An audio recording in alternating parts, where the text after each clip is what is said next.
1912년에 영국 빈민가에서 한 아이가 태어났습니다.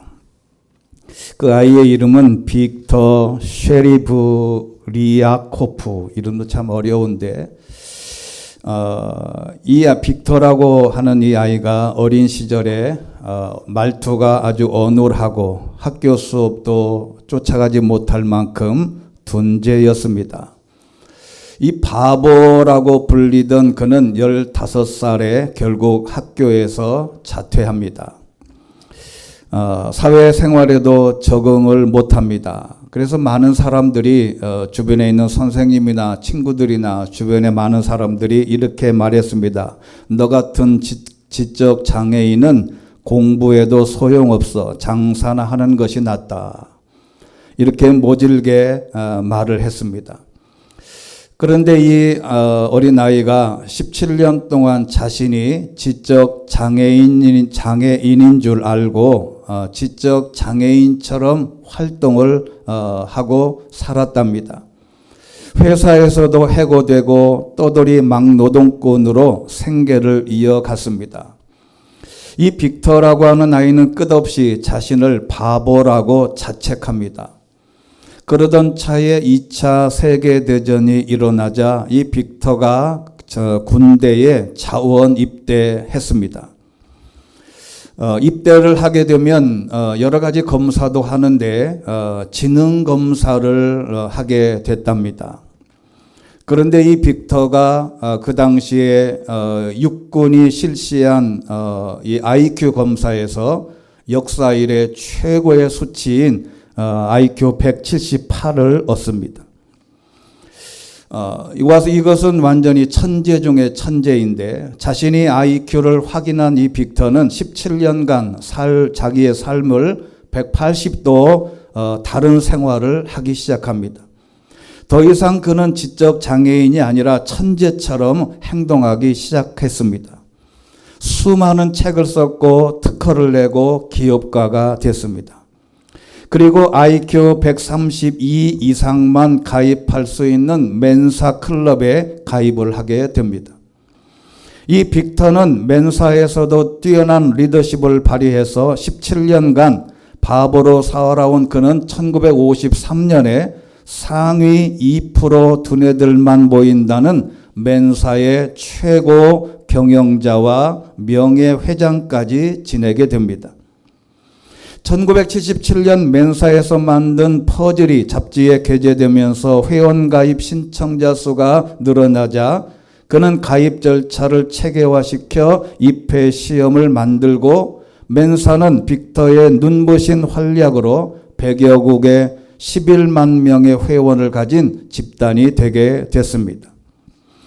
이렇게 빅터의 인생이 놀라운 기적들로 바뀐 데는 이유가 있었답니다. 그게 왜 그럴까? 긴 시간 동안 절망과 낙심 속에서 살았지만 인생에서 가장 중요한 것을 깨닫자 그의 삶이 변화가 된 것이죠. 그것은 자신이 장애인이 아니라 천재라는 사실을 인식하고 행동했기 때문에 그렇답니다.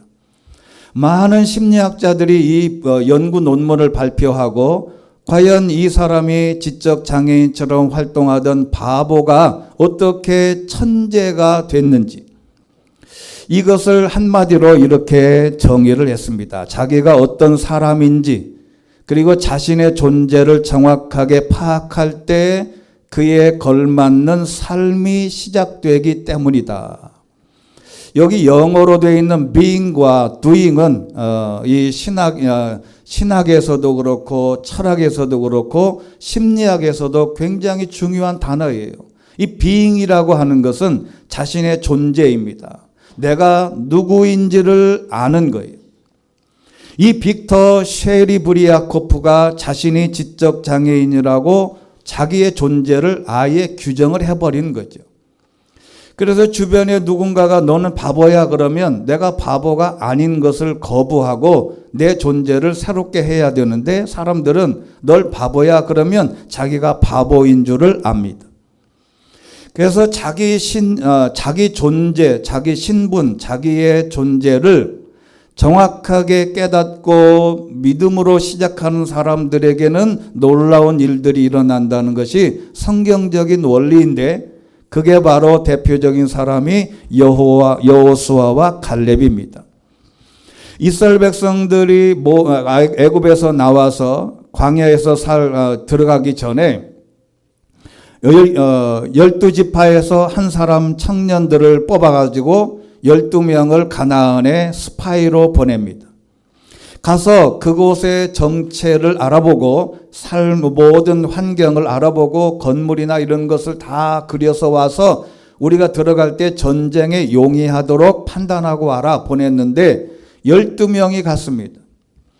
근데 여러분, 이게 12명을 보낸 데 대해서는 큰 의미가 있어요. 여러분, 스파이를 2명만 보낸다, 1명만 보낸 게 아니고 왜 12명을 보냈을까? 이게 굉장한 의미가 있어요.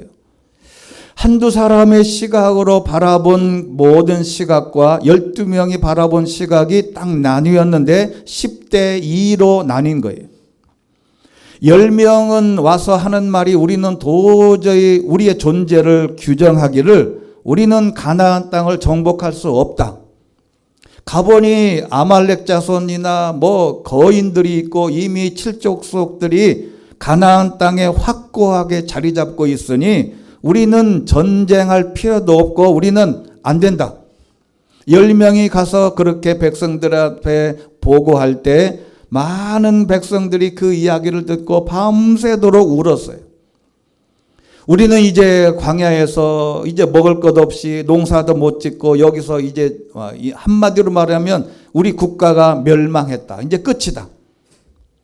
그런데 마지막 두 사람 여호수아와 갈렙만 그들이 돌아와서 하는 얘기가 아니다. 우리는 이길 수 있다. 그들은 우리의 밥이다.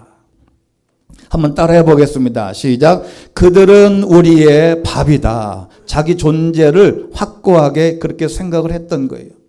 그들은 우리의 밥이다.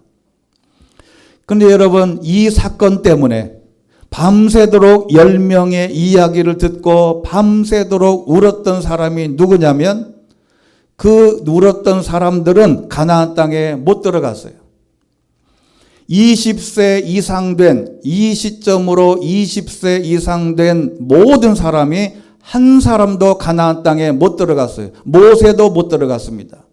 그런데 들어간 사람이 딱 두 사람이 있는데 여호수아와 갈렙만 들어갔어요.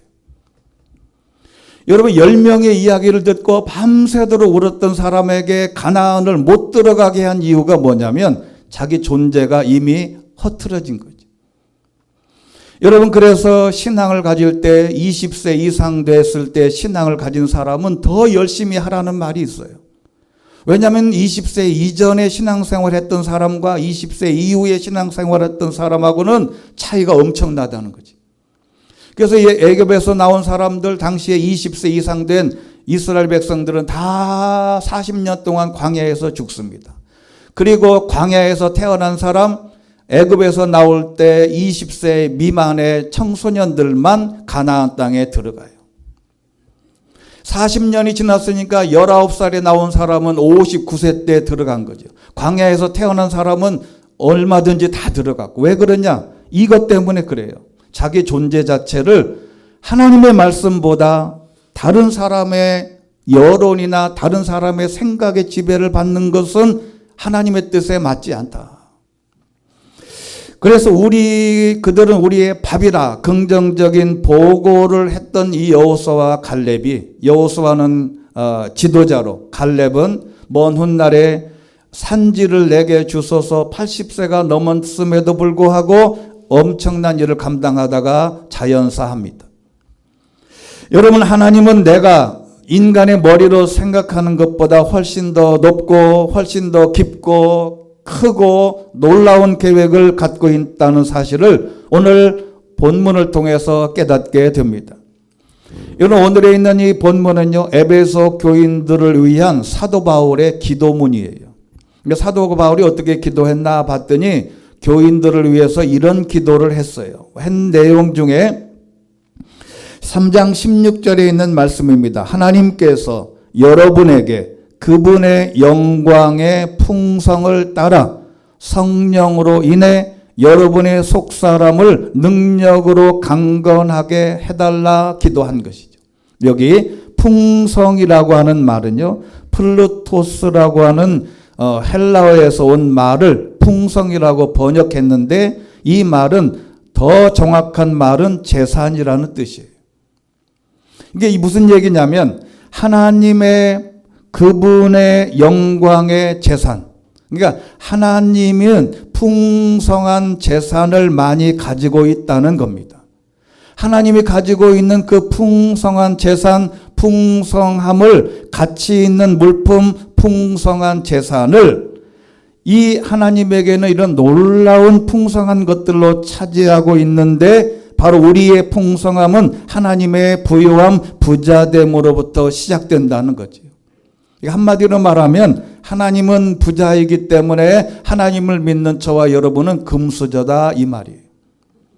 그러니까 하나님이 너무 많은 것을 가지고 있고 그분의 영광의 풍성함의 재산이 말할 수 없는 다른 것들이 너무 많아서 이것을 인식하고 하나님의 말씀으로 나가는 자에게는 강건하게 하시고 풍성함을 채워주신다는 겁니다.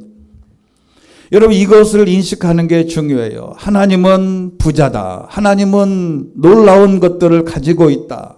그러니 그 하나님의 놀라운 것들을 내가 누릴 수 있는 권한을 주셨기 때문에 앞서 얘기한 지적 장애인이 어느 날 갑자기 자기 정체성을 발견하고 변화되듯이 우리도 이 사실을 인식하고 깨달아야 합니다. 하나님은 내가 요구하고 기도하는 것들에 대해서 풍성함을 누릴 수 있다는 것이죠. 여러분, 그런데 이게 어디까지 해당되냐면 17절, 18절에 있는 말씀, 특히 19절에 있는 말씀을 보면 이렇게 되어 있어요. 이 말씀을 보면 어디까지? 그러니까 하나님이 부자이신데, 하나님이 부자고 놀라운 것들을 가지고 있는데 우리가 그러면 어디까지 부자해야 되냐? 이 19절 말씀 보면 하나님의 모든 충만하심의 정도에까지 충만하게 되기를 기도한다. 여러분, 이게 무슨 뜻이죠? 하나님이 가진 것 다 하나님이 가지고 있는 정도까지 우리가 충만하게 되기를 기도한다는 거죠. 여러분, 이게 무슨 얘기냐면요, 아버지가 가지고 있는 재산을 다 내 거라 그러면 얼마나 좋겠어요. 자식이 아무리 많아도 너 다요. 그러면 기가 막힐 거 아니에요. 이게 무슨 얘기냐면 하나님이 모든 가지고 있는 모든 것, 그 풍성함이 상상할 수 없이 클 거 아니겠어요. 그런데 조금만 주는 게 아니고 하나님의 모든 충만하심의 정도에까지 충만하게 되기를 기도한다. 하나님도 부자, 나도 부자. 하나님도 갑부, 나도 갑부. 하나님의 풍성함까지 나도 풍성함을 누릴 수 있는 존재라는 것을 잊지 마라. 여기서 충만이라고 하는 것은 가득 차게 하다라는 뜻이랍니다. 꽉 채우다. 그냥 눌러서 더 이상 들어갈 수 없는 데까지 꽉꽉 누르는 것을 표현한 것인데, 하나님은 항상, 하나님의 사랑은 더 큰 것을 생각하시고 풍성함은 내가 요구하는 것보다 넘치도록 주시는 하나님의 의미가 있는데, 그 풍성함의 종류가 성경을 연구해 보니 7가지가 있더라고요. 어디에서 어떤 부분이 충만했으면 좋겠냐? 첫 번째는 은혜의 충만입니다. 여러분, 로마서 5장 20절에 있는 말씀 보면 같이 한번 읽겠습니다. 시작. 율법은 범죄를 더하게 하려고 들어왔습니다. 그러나 죄가 더한 곳에 은혜가 더욱 넘쳤습니다. 아멘.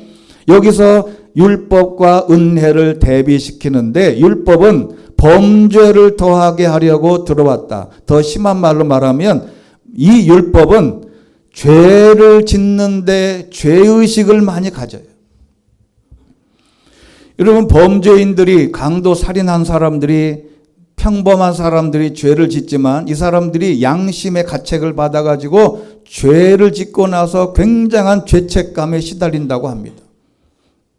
어떤 사람은 10년, 20년 돌아다니다가 형사한테 딱 잡히는 순간에 이제 마음이 편안해졌다 그런 거예요. 감옥에 가서 평생 살아야 되는데. 왜? 죄책감에 시달리는 것이죠. 근데 율법이 있는 모든 것 가운데 율법만 생각하면 죄책감이 드는 거예요. 왜? 613가지의 율법을 정확하게 지킬 수가 없지 않습니까?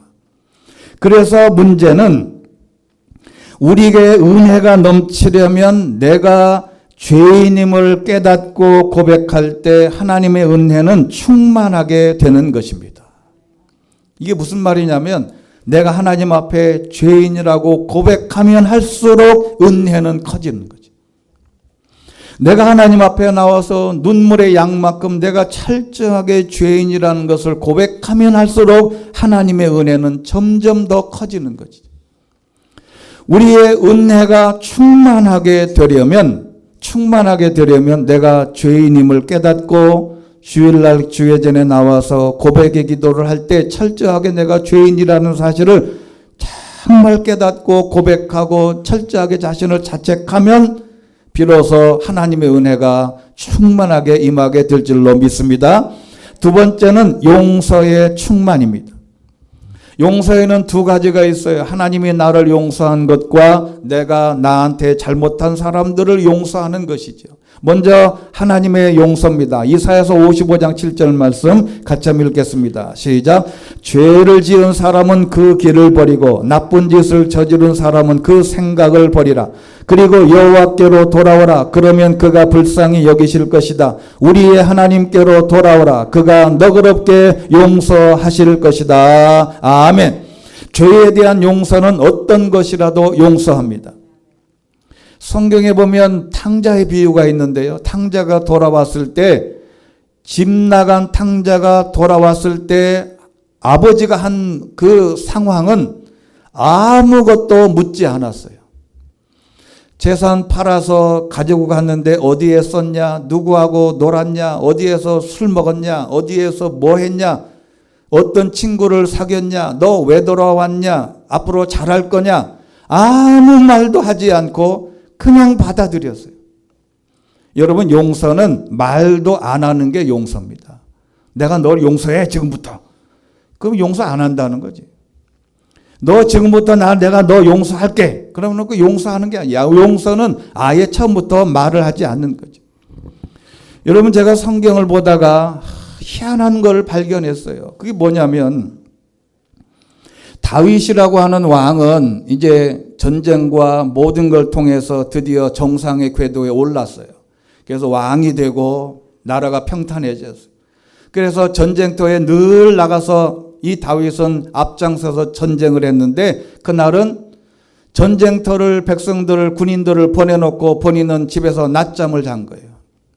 낮잠을 자다 일어나 보니까 왕궁에서 높은 데서 거닐도 보니까 저쪽 건너편에서 어떤 집에서 어떤 여자가 목욕을 하는 거죠. 그래서 그 여자를 데려왔어요. 그래서 데려와서 겁탈을 한 거지. 강간을 한 겁니다. 그게 바로 이름이 밧세바입니다. 그 남편은 우리야예요. 우리야는 전장에 가서 지금 전쟁터에 가 있어요. 그런데 하필 그날 겁탈한 게 임신이 돼버렸네. 그래가지고 와서 여러 가지 이제 상황은 이제 잘라내고 우리야를 전쟁터 자기 대장에게 이야기의 편지를 씁니다. 이놈을 죽여야 되겠는데 공개적으로 죽이면 안 되니까 전쟁터에서 이 사람을 선발대로 세워라. 그래서 전쟁터에 쫙 나가다가 그놈 혼자만 딱 떨어뜨려 놓고 뒤로 후퇴를 해버려요. 그래서 거기서 맞아 죽은 거예요. 그래서 우리야를 죽였죠. 그래서 이제 남편이 죽으니까 데려다가 데려왔는데 사무엘하 12장 15절을 보면 이렇게 되어 있어요. 우리야를 싸움이 가장 치열한 최전선으로 보내고 너희는 뒤로 물러가 그를 맞아 죽게 해라. 그래서 맞아 죽게 했는데 다 몰랐어요. 이제 장군 하나, 아합 장군 하나하고 본인만 두 사람만 알아. 그래서 슬픔의 기간이 다윗은 사람을 보내 그녀를 자기 집으로 들였고 그 여인은 다윗의 아내가 되어 아들을 낳았어요.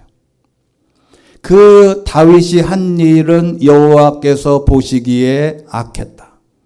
사무엘 12장 13절에는 이제 나단이 와서 너를 네가 죄인이다라고 고백할 때 여호와께서 왕의 죄를 용서해 주셨으니 왕은 죽지 않을 거다. 하지만 이로 인해 왕이 여호와의 원수들에게 모독할 거리를 주었으니 왕이 낳은 아이가 죽을 거다. 여러분, 우리가 성경에서 잘못 아는 게 하나 있어요. 모든 죄는 다 용서받아요. 그런데 죄의 대가는 반드시 치른다는 거죠. 여러분, 이 진리를 깨달아야 죄에서 멀어지는 거예요. 그러니까 모든 죄를 하나님이 용서해 줬다 그래서 모든 게 다 해결되는 게 아니고 용서는 받지만 죄의 대가는 치르게 됐다. 다윗이 이제 너는 안 죽지만 너는 나이가 지금 밧세바가 임신한 겁탈에서 낳은 아이도 죽고 너도 나중에 이제는 네 아내가 너는 은밀한 중에 우리아의 아내 밧세바를 겁탈했지만 네 아내는 모든 사람들에게 백주의 대낮에 네 아내도 겁탈당할 거다. 용서는 받았어요. 그런데 그래서 이 12장 19절에 있는 말씀 보면 이제 아이가 아프다고 막 수종들이 막 수근수근 되니까 아이가 죽었냐 그랬더니 죽었어요. 그랬더니 사무엘하 12장 14절 이 말씀이 저는 오랫동안 지금도 이해가 안 돼요. 다윗은 자기 아내 밧세바를 위로하고 들어가서 그와 동침했습니다. 그리하여 밧세바는 아들을 낳았고 다윗은 아이의 이름을 솔로몬이라고 지었습니다. 여호와께서는 그 아이를 사랑했습니다. 뭐가 이해가 안 될 것 같아요? 남의 아내를 겁탈하고 남편을 죽이고 낳은 아들인 솔로몬인데 이 솔로몬이 다윗의 대를 잇는 이스라엘의 제2대 왕이 될 뿐 아니라 솔로몬은 인류 역사상 가장 지혜가 있고 탁월하고 타의 추종을 불허하는 부귀 영화를 누린 인류 역사의 솔로몬의 영화를 따라갈 사람이 없을 만큼 축복해 주신 거예요. 왜 그랬어요? 뭐가 이해가 안 돼요? 겁탈해서 살인자 되고 데려온 그 여자에게서 낳은 아들이 솔로몬이 이렇게 위대하게 된 것을 이해가 안 간다고. 한 가지 이해는 뭐냐면 하나님이 용서를 하실 때는 용서를 하시면 완전하게 충만하게 용서해 주신다는 거죠. 살인을 해도 하나님은 다 용서해 주신다. 용서해 주실 뿐만 아니라 다윗이 이 때문에 얼마나 철저하게 회개했냐면 침상이 자기 침대가 썩을 만큼 눈물을 흘리면서 회개를 했어요. 그래서 하나님이 용서해 주셨는데 용서해 주신 완벽한 모습이 솔로몬이라는 거죠. 그러니까 하나님께서 우리의 모든 죄악을 고백할 때 이러한 완벽한 용서, 그러니 내 모든 죄책감 다 내려놓고 하나님 앞에 용서를 빌 수 있게 되기를 주의 이름으로 축원합니다. 그리고 세 번째는 우리의 필요를 풍성하게 채워주십니다. 시편 36편 8절에 있는 말씀 같이 한번 읽겠습니다. 시작. 그들은 주의 집에 기름진 것으로 배부를 것이다. 주께서는 그들에게 주의 기쁨의 강물을 마시게 하실 것입니다. 아멘. 여기 풍족, 이 개역개정판에는 풍족, 우리말 성경에는 배부를 거다 이렇게 번역했는데 이 풍족이라는 말은 갈증을 풀다, 흠뻑 마시게 하다. 하나님이 우리의 강물을, 기쁨의 강물을 마시게 할 때는 흠뻑 마시게 하지 깔짝깔짝 이렇게 무슨 뭐 컵에다가 조금만 주는 게 아니에요. 하나님이 주시는 놀라운 기쁨의 강물을 풍족하게 배부르게 흠뻑 마시게 물릴 정도로 주시는 하나님이신 줄로 믿습니다. 하나님께 나아가는 자는 은혜를 입은 자들에게는 피로를 채워주시고 기쁨의 강물을 우리가 더 이상 마시지 못할 만큼 완벽하게 주시는 하나님이신 것을 믿습니다. 네 번째는 풍성한 평강을 주십니다. 여러분, 예수 믿는 이유가 이 평강 때문에 우리는 하나님께 나아가고 예배드리는 거 신앙생활 하는 것이라고 믿습니다. 빌립보서 4장 7절 말씀 같이 한번 읽겠습니다. 시작.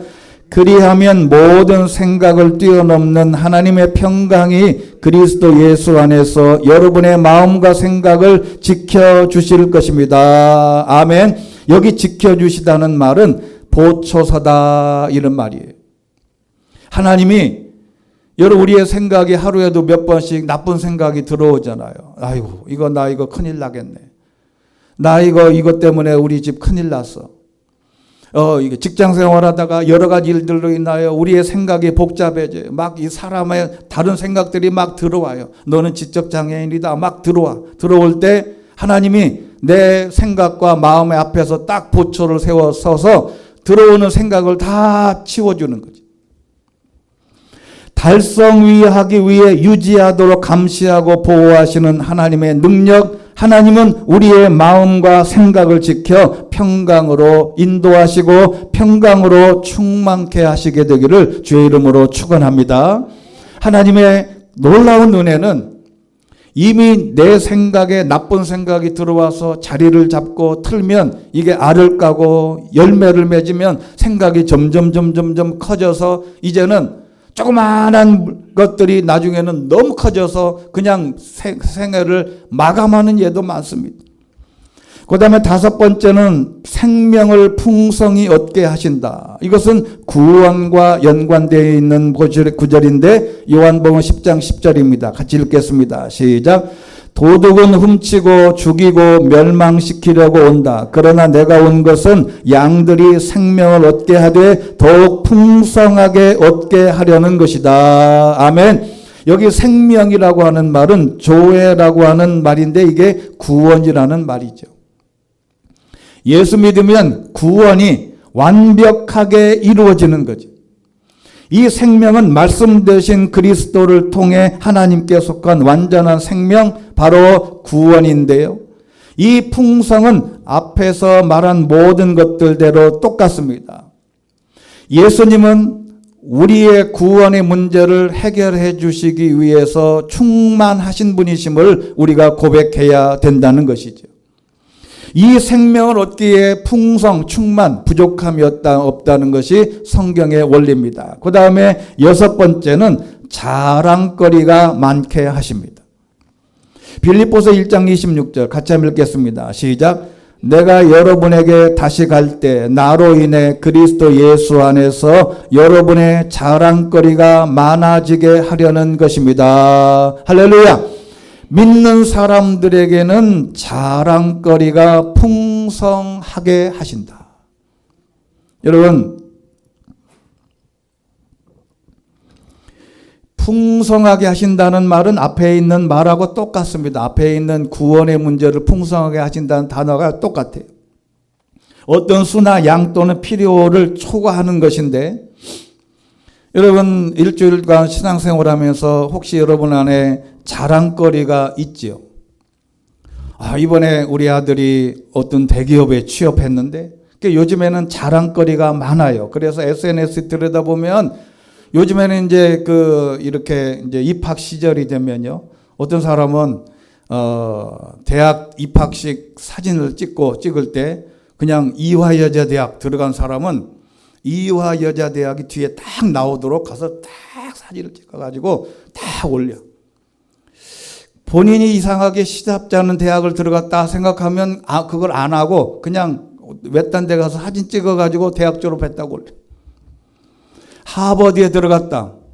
그러면 오늘 제가 이문동교회에 있을 때 부목사로 있을 때 거기 청년부가 지금 신시내티에 가서 있는데 이 여자 아이가 그때 당시에 연세대학교 작곡과를 나왔어요. 오늘의 페이스북에 올라온 거 보니까 연세대학교 동문의 신촌인지 신시내티인지 모르겠다. 그래서 사진을 올린 거예요. 자기 연세대 동문들이 한 10명이 모여가지고 사진 찍어서 올려. 다 자랑하는 거지.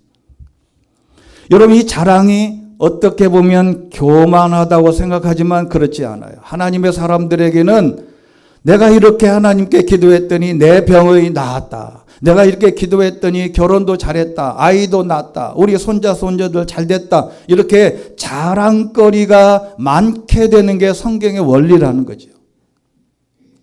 여러분 실제로 이렇게 하나님 앞에 믿음으로 나가는 사람들에게는 하나님이 오늘 약속하셨어요. 너희가 자랑거리가 많게 하신다.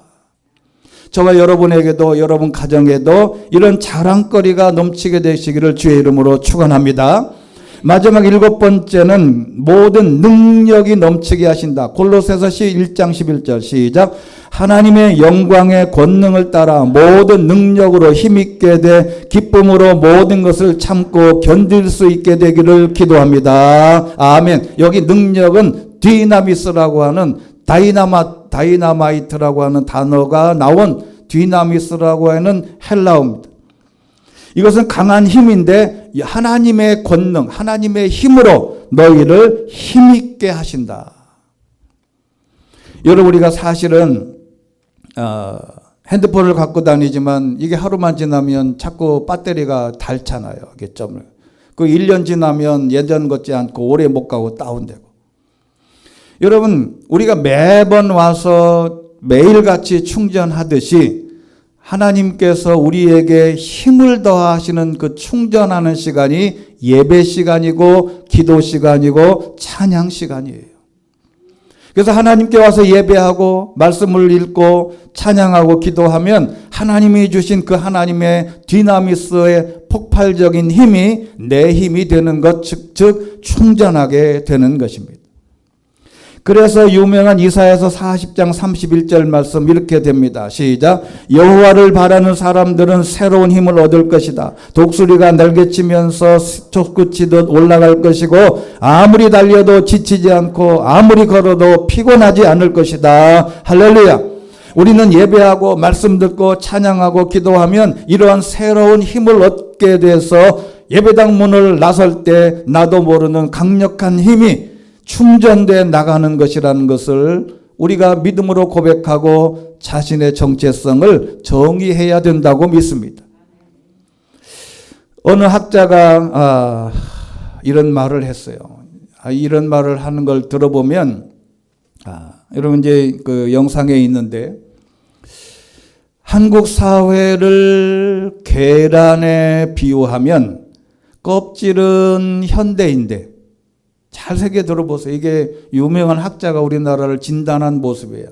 우리나라를 계란에 비유해 보면 겉에는 이제 껍질은 현대 보면 뭐 스마트 기기, 뭐 스마트 TV, 하여간 하여간 겉으로 보기에는 자동차, 하여간 모든 게 다 현대예요.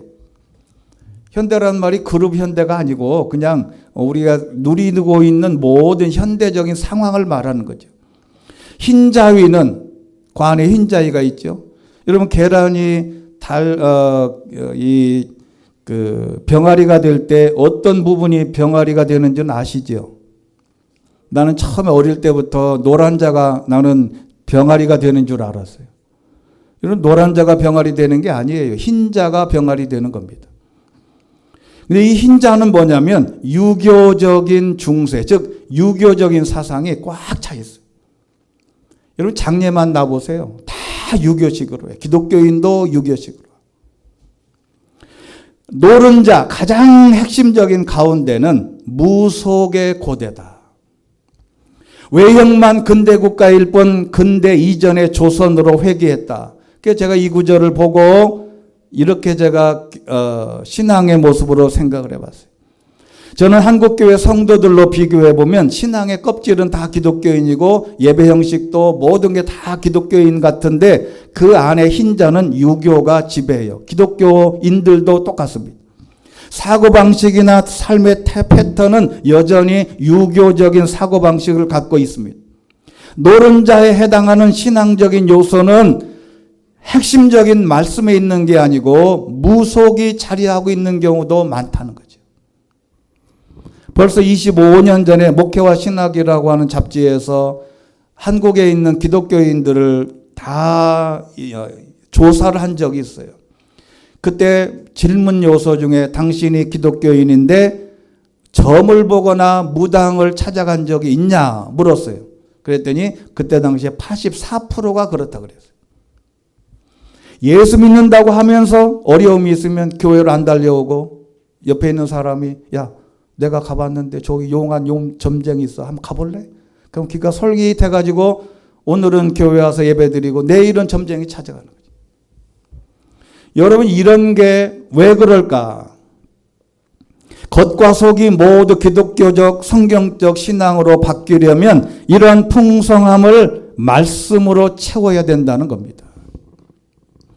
OECD가 2019년에 발간한 한눈에 보는 건강이라고 하는 통계 잡지에서 한국인의 기대 수명은 OECD 국가가 36개 국가인데 그중에 6등을 했답니다. 기대 수명은 우리나라는 이렇게 건강해서 이렇게 오래 살 거다 이렇게 생각하는 사람이 6등이래요.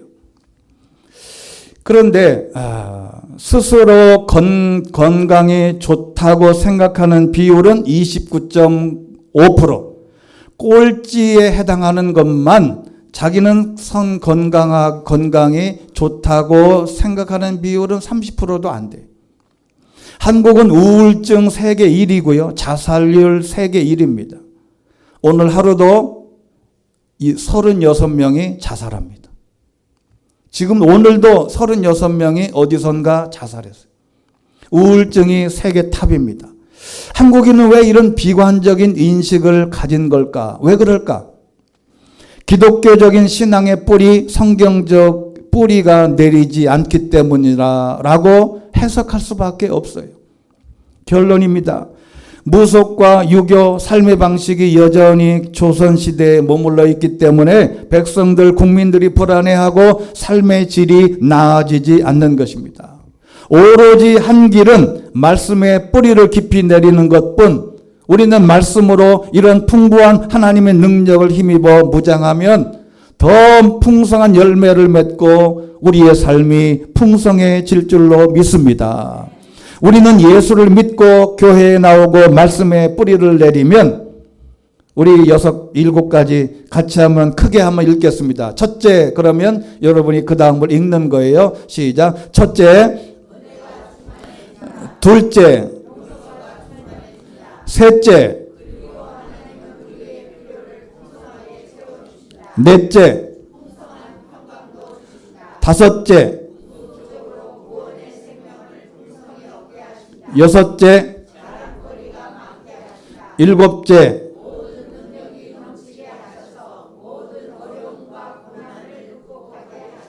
아멘.